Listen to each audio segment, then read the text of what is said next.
And so now we're now talking this morning about we are well and able. If God is going to give you a promise, are you able to do what God said he's going to do? Because here's what we know, that God is able.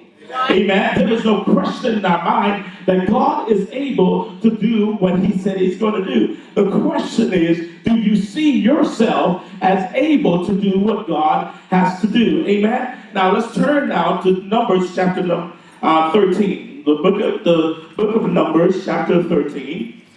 And let's see what the Bible has to say.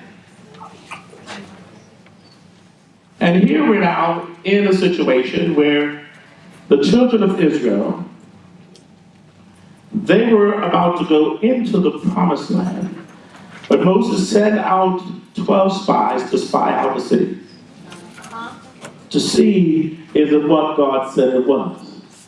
Because God says the promised land that flows with milk and honey, and grapes and pomegranates and figs and all kinds of wonderful stuff.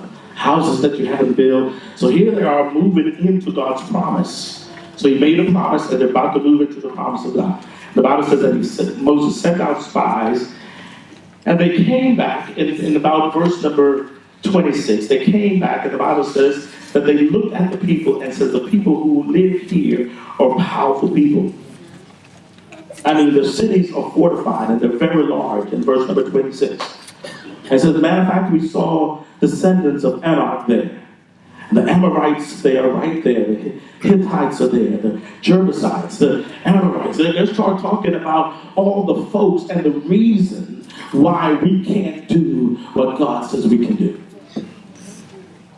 And oftentimes we talk ourselves out of what God has already promised us.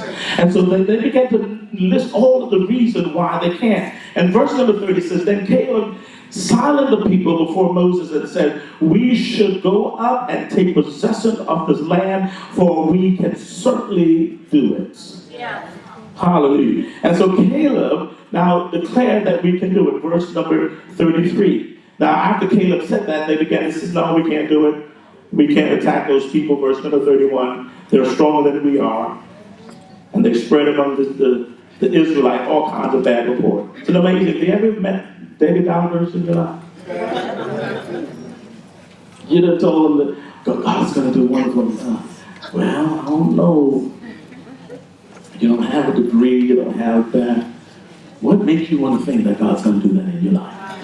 And so the Bible says that they began to spread all kinds of evil report among the people.